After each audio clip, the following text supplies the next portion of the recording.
live? You are live. Oh, good. Well, good morning and welcome to the final lecture of the 6-week series on the Nobel Prizes. This one specifically on literature. But before pushing on to today's lecture, I want to take the opportunity of taking my mask off to thank David Elkins for his lectures on economics and the Peace Prize, and Valmai for her effort today. But I also want to thank you, the audience, on behalf of Valmai and David and I, for loyally showing up through thick and thin through the now 6 weeks. So thank you for your loyal support. But also the Nodal Library, and specifically that means Debbie Krause, for her efforts. Speaking for the presenters, we've enjoyed and learned from our efforts. And we hope that you were able to share some of our enthusiasm and understanding for the topics. And some of these topics have not been all that easy. So, and I think that's probably mostly for the science ones. But I hope we overcame that challenge.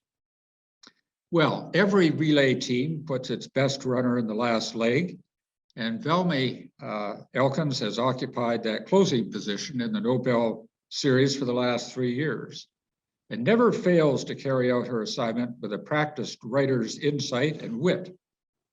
No surprise, Valmai is an accomplished writer.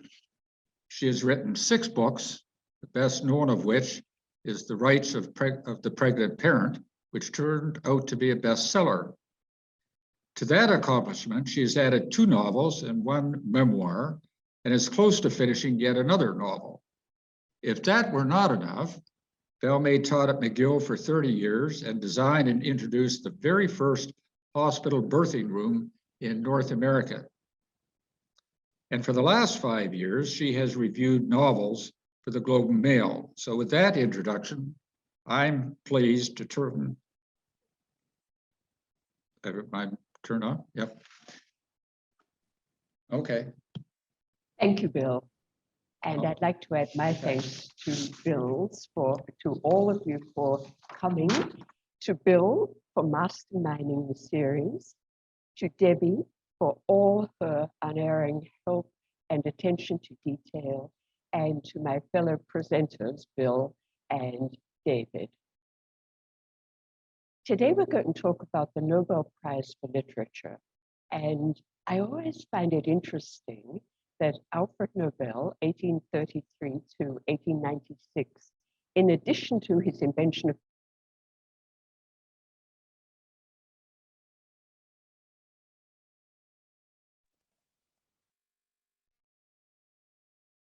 poets, and he loved the writer Victor Hugo and admired him enormously. Nobel once said, memorably, that a recluse without ink and book in this life is already a dead man. Nobel wrote when he had time between visiting the 90 factories in 20 different countries. They called him Europe's richest vagabond.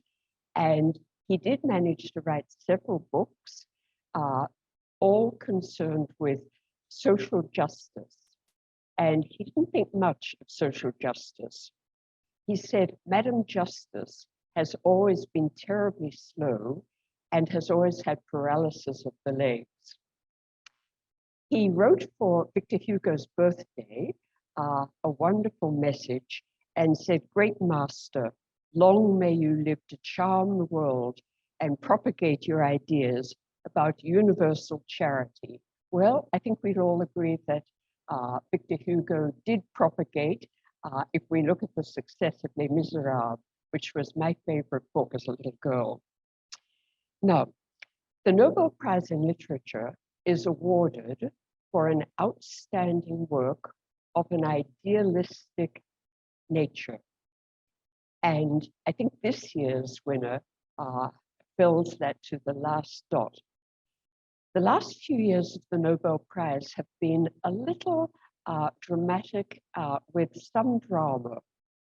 In 2018, the prize in literature was cancelled completely when the husband of one of the members of the Academy was arrested later for a sexual scandal and also accused of leaking the names of the nominated to a bookmaker.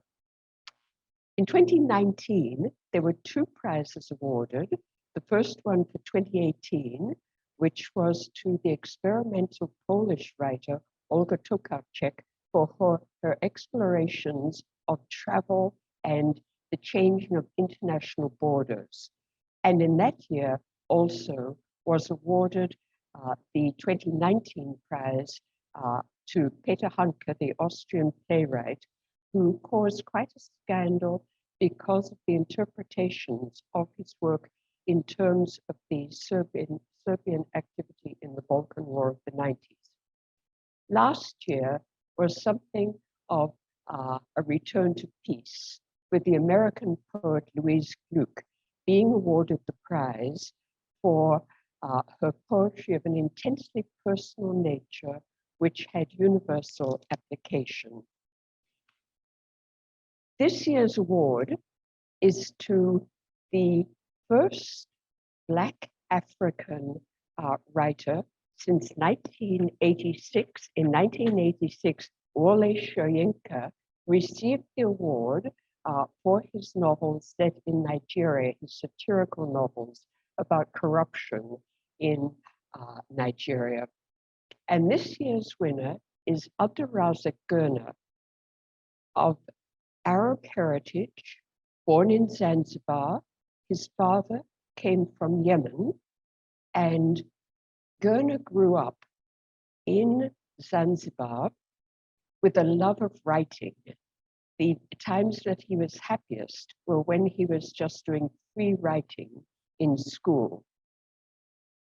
In 1964, the Zanzibar Revolution against the ruling Arabs, viewed by the Africans as an Arab elite, caused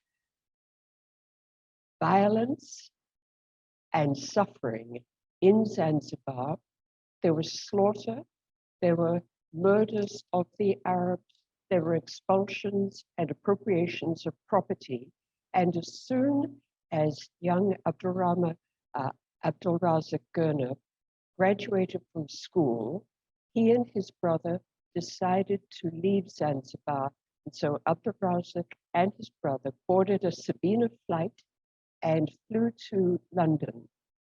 At that time, they were going to continue their education, but at that time also, there was a mass exodus from East Africa, and this triggered a lot of anti-racist rhetoric and demonstrations in England.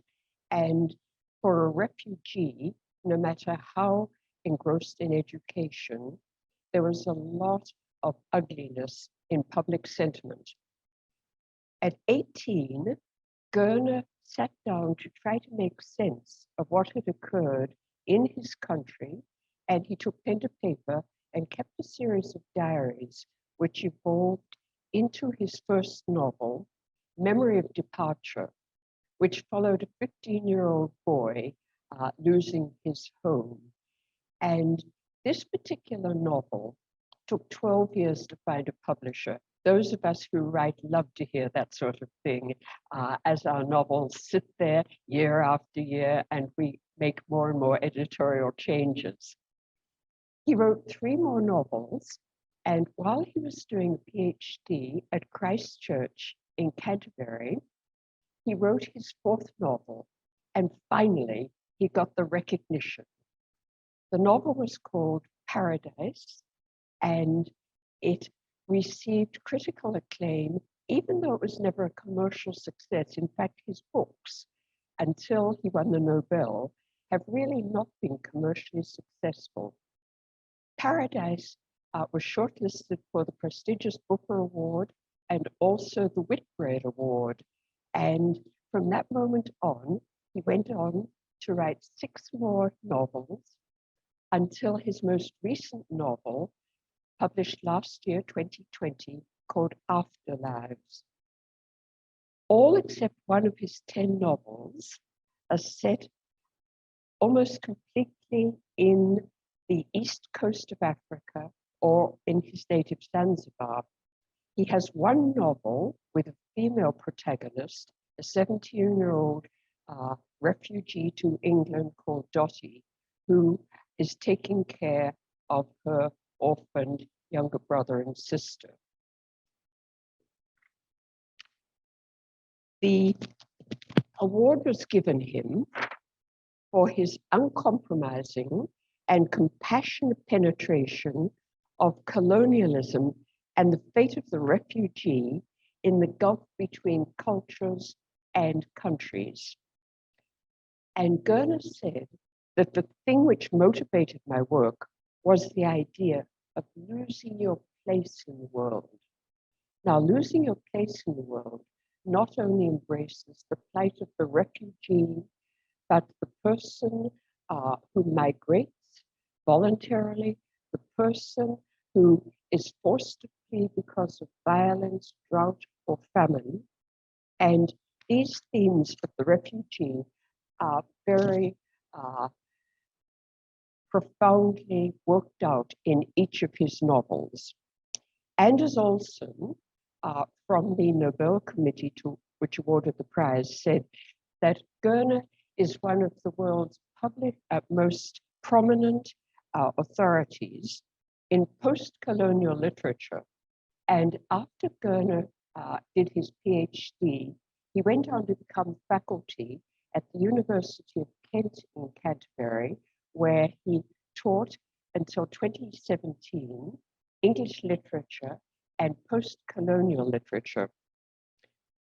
Olsen said that between the life left behind and the life to come, Gurner confronts racism, prejudice, but also the way that refugees compel themselves to silence the truth or invent a new biography to avoid conflict with reality. I thought that was a very important point, that the refugee frequently simply cannot face looking back at what has happened. Gurner himself said in his acceptance speech, "It is the humanity of the stranger that is at stake once the status of citizenship is in question." He said the asylum seeker, the refugee, is in danger of being denied the dignity which recognition of common humanity would demand. The two themes throughout his 10 works are the plight of the displaced person or the refugee and the power of the place that the refugee has left.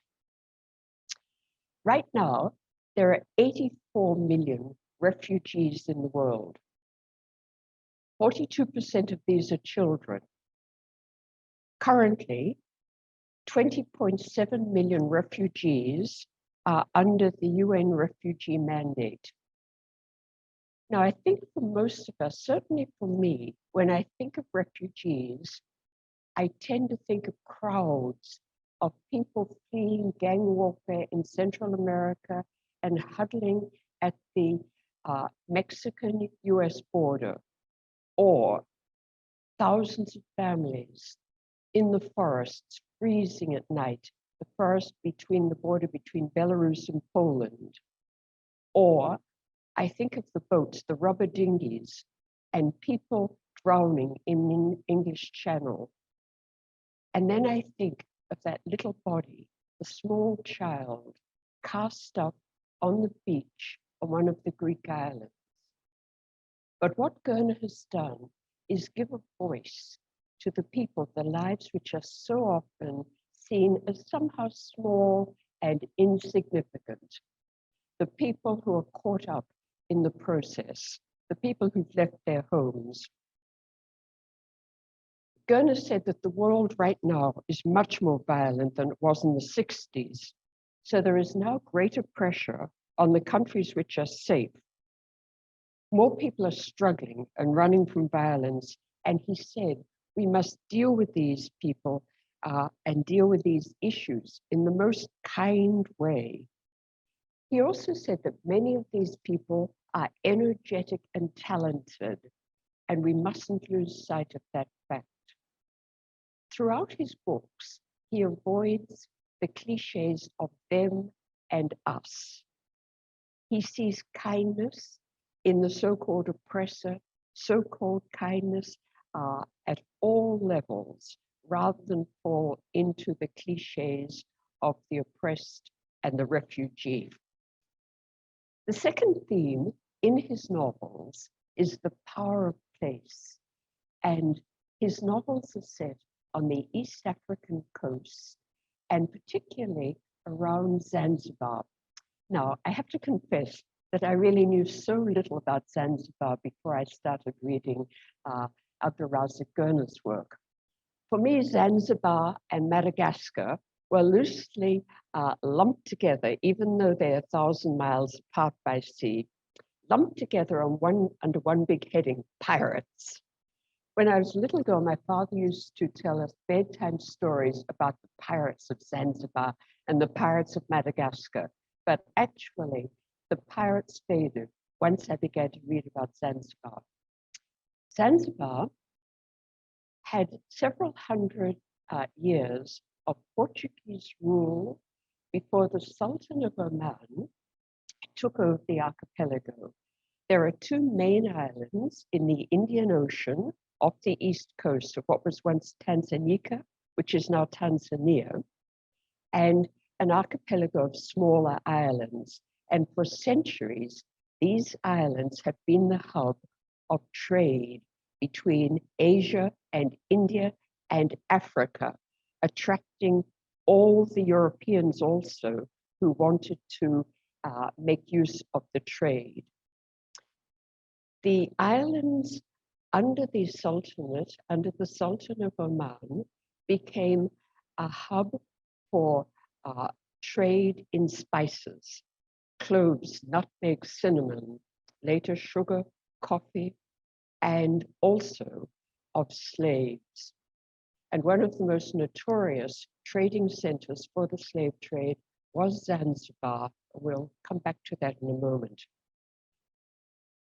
Zanzibar was referred to frequently in the writings of the British explorers, and one explorer called Zanzibar, which is a tropical paradise, a land of earth, sea, and sky, all wrapped up in a soft, sensuous repose.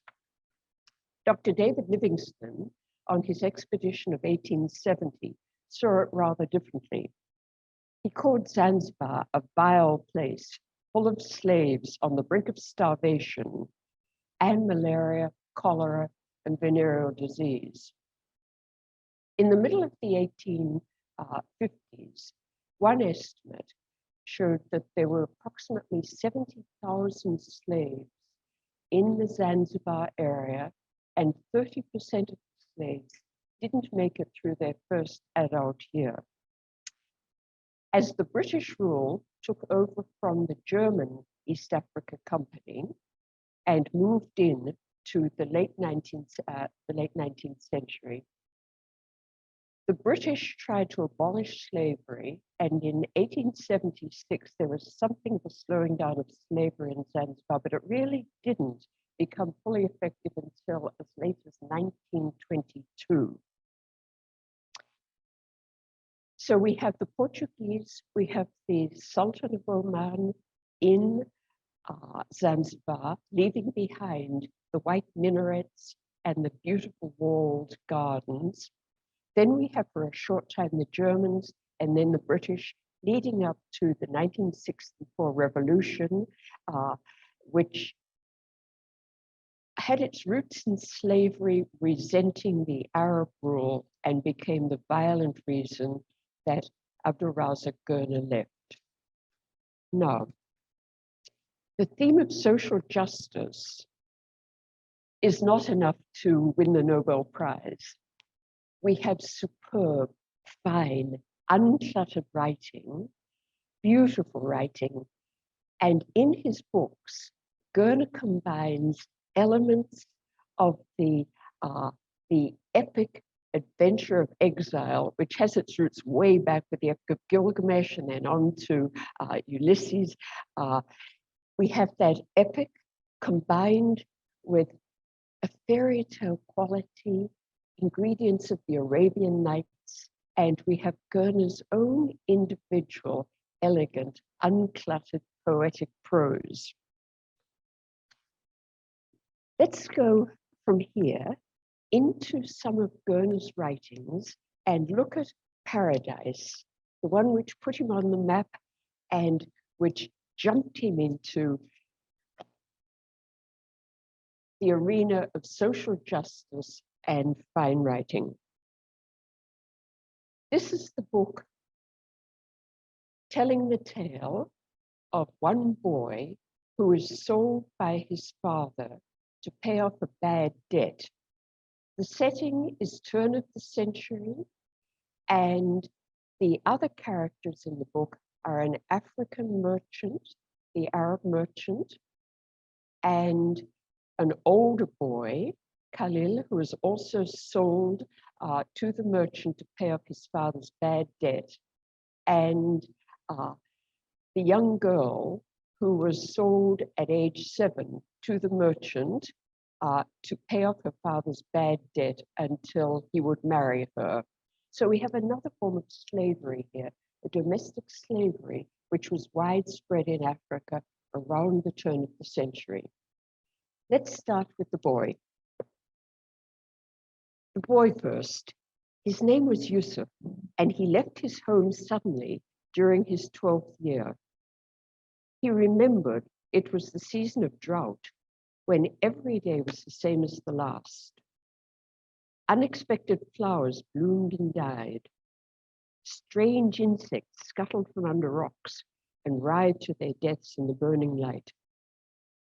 The sun made distant trees tremble in the air and made the houses shudder and heave for breath. Clouds of dust puffed up at every tramping footfall, and a hard-edged stillness lay over the daylight hours. Precise moments like that came back at the season. Yusuf's new teacher, which is a 17-year-old boy put in charge of him, wasted no time in putting him right on a number of matters. The day began at dawn and did not finish until Khalil said so. Nightmares and crying in the night were stupid, so they would have no more of that. Someone might think he was bewitched and have him sent to the masseur to have red-hot irons put on his back. Snoozing against the sacks of sugar in the store was the worst kind of treachery. Suppose he wet himself and tainted the sugar. When a customer makes a joke, smile until you break wind if necessary, but smile and don't dare to look bored. As for the merchant, Uncle Aziz, for a start, he ain't your uncle, he told him. This is most important for you. Listen to me, hey Keeper Yorongo, he ain't your uncle. That was the name Khalil had for him in those days. Keeper Yorongo, living death. They slept on the earth terrace in front of the shop, shopkeepers by day and watchmen by night, and covered themselves with rough calico sheets. Their heads were close together and their bodies far apart, so they could talk softly without getting too near each other. Whenever Yusuf rolled too close, Khalil kicked him away savagely. Mosquitoes wheeled around them, shrieking for blood with high-pitched wails. If the sheets slipped from their bodies, the mosquitoes instantly gathered to their sinful feast. Yusuf dreamt he could see their jagged-edged sabers soaring through his flesh. Now, throughout the book, Gurner frequently refers to paradise, and paradise would appear to be the land and the gardens, as opposed to the human inhabitants. It's interesting in his writing that he combines all three elements of his education. Gurner's native language is Swahili. He was educated at a British colonial school in Zanzibar, and he also received part of his education, his Arab education, at the local mosque And we have references frequently to Swahili terms, which his publisher objected to and wanted them to be italicized, but he, Gurner, insisted they be simply used as part of the writing. Here we have the walled garden in the merchant's compound, which the boys are not permitted to enter, so they're kept out of paradise. The garden was completely enclosed, apart from the wide doorway near the front terrace of the house. The silence and coolness of the garden, which had been evident even from a distance, had entranced Yusuf from his first arrival. In the absence of his uncle, he stepped beyond the wall and found that the garden was divided into quarters, with a pool in the center and water channels running off it in the 4 directions. The quadrants were planted with trees and bushes, some of them in flower: lavender, henna, rosemary, and aloe. In the open ground between the bushes were clovers and grasses, and scattered clumps of lilies and irises. Beyond the pool, towards the top end of the garden, the ground rose into a terrace planted with poppies, yellow roses, and jasmine, scattered to resemble natural growth. Yusuf dreamt that at night the fragrance rose into the air and turned him dizzy. In his rapture, he thought he heard music. Orange and pomegranate trees were scattered in parts of the garden, and as Yusuf walked under their shade, he felt like an intruder and smelt their blossoms with a feeling of guilt. Now, as Yusuf moved beyond 12 years old and into his adolescence, the merchant tells him that he is going to accompany him on a trading caravan into the interior. Now, this turn of the century was quite an event. The caravan had the merchants, the carriers, and trumpet players, and was heralded in the towns and village of the interior with various receptions. But Yusuf did not want to leave the safety of the storehouse. For him, it was an unwelcome interruption to the equanimity of his life of captivity had acquired over the years. He had come to understand fully that he was there as Rahani, pawn to Uncle Aziz, to secure his father's debts to the merchant. It was not difficult to guess that his father had borrowed too much over the years, even more than the sale of his hotel could repay. Or he had been unlucky, or had spent stupidly with money he did not possess. Khalil told him that it was the Sayyid's way, so that when he needed anything, there were people who could be asked to do what was required. If the Sayyid was desperate for money, he sacrificed a handful of his creditors to raise it. Perhaps one day, when his father had made something for himself, he would come to redeem him. He wept for his mother and father when he could. At times he panicked at the thought that their images were turning faint in his recollection. The sound of their voices, or a particular quality they possessed, his mother's laughter, his father's reluctant grin, came back to reassure him. It was not that he pined for them, and in any case he did so less and less with each accumulating moment. Rather than his separation from them was the most memorable event of his existence. So he dwelt on it and was saddened by his loss. Once again, in the expeditions, the merchants' expeditions, where they take cloth and kitchen goods and iron goods and trade them for ivory and gold, hopefully, the land is once again a sharp contrast to the people who live there. The air was sharp under the mountain, and the light had a purple tint, which Yusuf had never seen before. In the early morning, the top of the mountain was hidden by clouds, but as the sun strengthened, the clouds disappeared and the peak congealed into ice. On one side, the level plain stretched away. Behind the mountain, he was told by the others who had been here before, lived the dusty warrior people who herded cattle and drank the blood of their animals. They thought war honorable and were proud of their history of violence. The greatness of their leaders was measured by the animals they had acquired from raiding their neighbors and by the number of women they had abducted from their homes.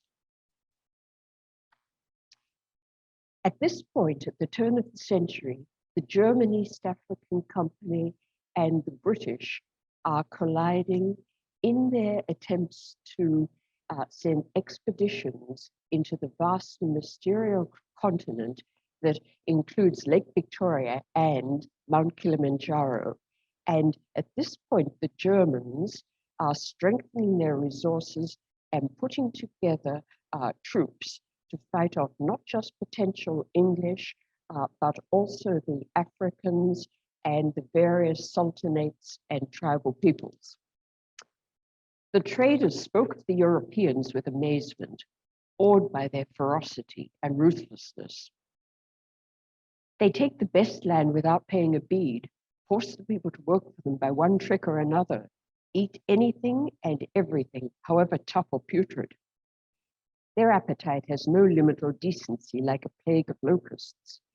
Taxes for this, taxes for that, otherwise prison for the offender, or the lash, or even hanging. The first thing they build is a lockup, then a church, then a market shed so that they can keep the trade under their eyes, and then tax it. And that is even before they build a house for themselves to live in. As the European presence, the German presence particularly, becomes stronger, and the Germans begin to capture and enlist local Africans in the force that they call the Askari. The locals become more and more concerned, and one of the merchants said, "I fear for the times ahead of us. Everything is in turmoil. These Europeans are determined, and as they fight over the prosperity of the earth, they will crush all of us. You'd be a fool to think they do anything that is good. It isn't trade they're after, but the land itself and everything in it, us. In India, they have been ruling for centuries," Casalinga said. "Here, you are not civilized. How can they do the same? Even in South Africa, it is only the gold and the diamonds that make it worthwhile killing all the people there and taking the land." Now, as it turned out, the Germans, the Europeans, weren't the only oppressors. As the merchants journey on their way, they find that various African tribes are also warring against African villages. The warrior people from the other side of the mountain raided here to blood their spears and sinews and capture cattle and women. On the 7th day of their journey from the river, they arrived at a village which had been attacked 2 days before. They felt and saw a disturbance before they arrived at the village, plumes of smoke in the middle of the day and black birds wheeling in the sky. When they reached the wrecked village, they saw only a few wounded and mutilated survivors huddled in the shade of trees. The roofs of all the dwellings had been set on fire. The survivors lamented the loss of their loved ones, many of them taken away by the raiders. Some of their young men had fled during the attack, taking a few of the children with them. Who knew if they would ever be able to come back? Yusuf could not bear to look on the incredible horror of wounds, swollen now with disease. He wanted life to end at the sight of such pain. He had never seen or imagined anything like this. They found bodies everywhere, in the burnt-out huts, near the bushes, under trees. The merchant said, "Look how stupid the human body is. Look at our valiant Ben Abdallah and how his body turns out so absurdly frail and untrustworthy. A weaker man would never recover from a beating, but he will. Only matters are worse for that, for our nature is also base and treacherous." And then he goes back to another reference to the land.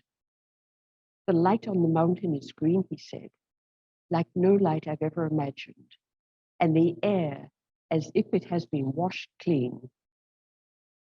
One afternoon near a lake, I saw 2 fish eagles calmly roosting on a branch of a gum tree. Then suddenly both of them whooped with great energy, 2 or 3 fierce yells with neck bent back and the open beak pointing at the sky. Khalil listened without speaking. Sometimes Yusuf himself was struck dumb by the memory of the huge red land, teeming with people and animals, and the image of the cliffs which had risen out of the lake-white walls of flame, like the gates of paradise, he said. Khalil made a soft, incredulous noise. And who lives in this paradise? Savages and thieves who rob innocent traders and sell their own brothers for trinkets. Toward the end of Yusuf's adolescence, as he approaches 17, he manages to be invited into the walled garden where he meets Amina, the little 7-year-old, now 17 or so, who has been married to the merchant and who is doomed to spend her life in the walled garden. Yusuf falls in love with her, but knows that he cannot ask her to run away because the two will be arrested as criminals. So he thinks of what he would say to her. If this is hell, then leave, and let me come with you. They've raised us to be timid and obedient, to honor them, even as they misuse us. Leave, let me come with you. We're both in the middle of nowhere. Where else can be worse? There would be no walled garden there wherever we will go, with sturdy cypresses and restless bushes and fruit trees and unexpectedly bright flowers, nor the bitter scent of orange sap in the day and the deep embrace of jasmine fragrance at night, nor the music of the water in the pool and the channels, nor the contentment of the date grove at the cool height of the day. There would be no music to ravish the senses. It would be like banishment, but how could it be worse than this? But when he realizes that he cannot ask Amina to run away with him, he decides to join the Askari, the German troops, which are now verging on war with the English. And he says he would go away. There was nothing simpler. Somewhere where he could escape the oppressive claims everything made on him. But he knew that a hard lump of loneliness had long ago formed in his displaced heart, and that wherever he went, it would be with him to diminish and disperse any plot he could hatch for small fulfillment. And that small, lonely place seems to have, looking at Gurnah's work, have remained. I was interested to see the change in the writer and the writing between Paradise, 1994, and his most recent work, 2020, Afterlives, which was shortlisted for the George Orwell Book of Political Writing. Afterlives is very much historical fiction. It traces through East Africa from the turn of the century through the First World War to the Second World War and into the 60s. And it is as powerful as Paradise. Once again, he uses insignificant, supposedly insignificant children taken from their families. Ilyas, living with his parents in poverty, his parents have illness, runs away at age 11 and is kidnapped by a member of the Askari, but he is sent to a German mission school and later works on a coffee plantation and encounters enormous kindness from the Germans. The second character, Hamzid, is sold by his father in exchange for a bad debt. And Akifa, the girl, is also sold in exchange for a bad debt. The theme of social justice comes through together with the historical writing, which starts with the recruitment of Hamzid into the Askari, the German troops. We have a long paragraph about the German rule in East Africa. And their rule went right through from 1880 through to just after the First World War. The German officer in charge of the Askari's protection troops, or Schutztruppe, said, "I am here to take possession of what rightfully belongs to us because we are stronger. We are dealing with backward and savage people, and the only way to rule them is to strike terror into them and their vain sultans and pummel them all into obedience. We want you to be disciplined and cruel beyond our imagining." And he said to Ilyas, "You have lost your place in the world. I don't suppose you have any idea of the jeopardy which surrounds you." War started 2 days later. There was an uprising in 1905 by the Mahi, and in addition to military violence, the German troops hanged the native chiefs, razed villages for hiding food, and the more they rebelled, the worse the punishment. Even as the Schutztruppe lost soldiers and carriers through battle, disease, and desertion, their officers kept fighting on with manic obstinacy and persistence. The Askari left the land devastated, its people starving and dying in the hundreds of thousands, while they struggled on in their blind and murderous embrace of a cause whose origins they did not know and whose ambitions were vain and ultimately intended for their domination. The carriers died in huge numbers from malaria and dysentery and exhaustion, and no one bothered to count them. They deserted in sheer terror to perish in the ravaged countryside.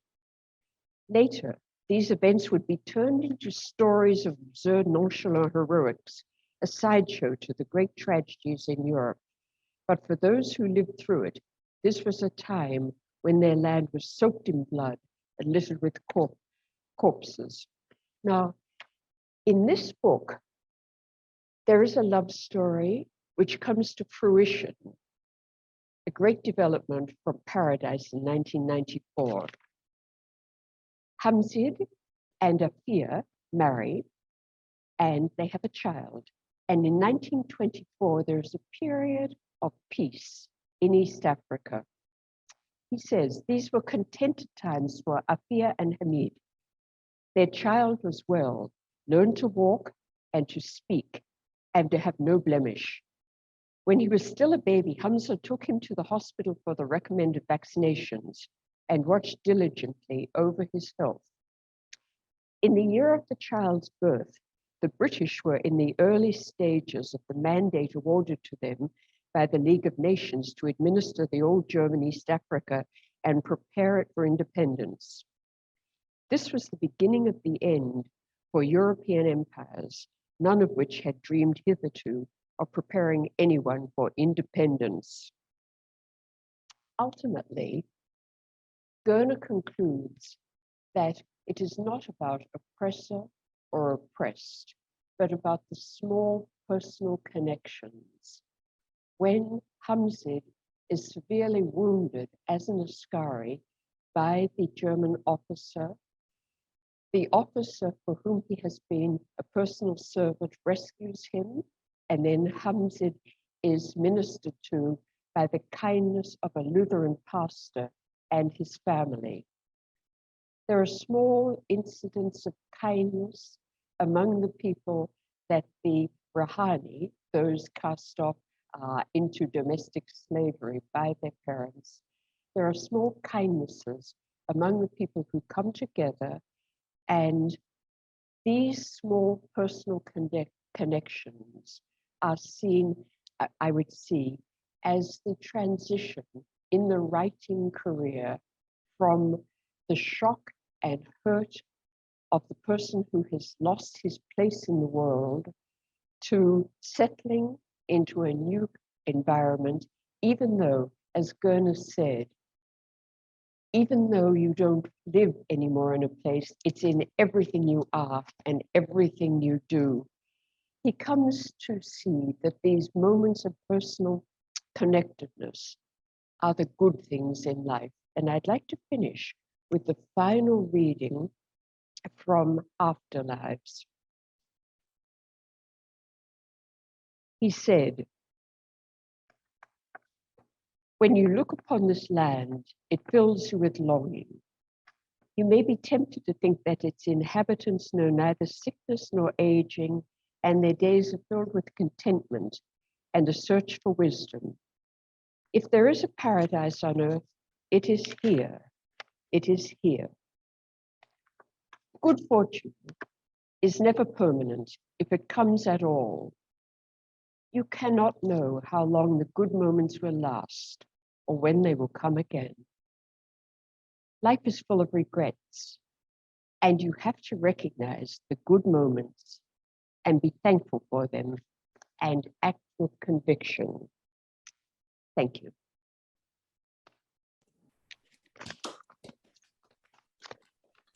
Clapping for you. Thank you so much, Valmai. Thank you, everyone. Just going to take a moment. David, are you waving to someone special? Valmai, do you see? I think there's a special guest that's visiting our Zoom. To all of you that have joined us for this series and for the many series before this year, that we did this year, thank you so much. Your loyalty and support to the library makes it worth us trying to put this together every week. And it is not beyond my comprehension and understanding that it's very meaningful that you come out every week for this. Of course, this really would not be possible at all without the generous time and work that our volunteers put into every one of these presentations. So thank you, Valmai. That was wonderful again today. Thank you, David, for the last 2 weeks. And of course, thank you, Dr. Bill. There's always a constant flow of ideas that come my way, which is wonderful. And I just want to acknowledge in front of all of you that I understand the amount of work and effort that goes into every single one of these hours. It is very much appreciated by me and by the library. And with that, I wish you all health and joy over the holidays. Please watch our website, see what's coming. I feel like we're going to have another conversation, and we'll see what's going on in the new year. Maybe we'll be able to see each other in person sooner rather than later. If not, we'll see you on the screen in a few weeks. Be well, everybody. Bye-bye. Thank you all. Thank you. Mhm.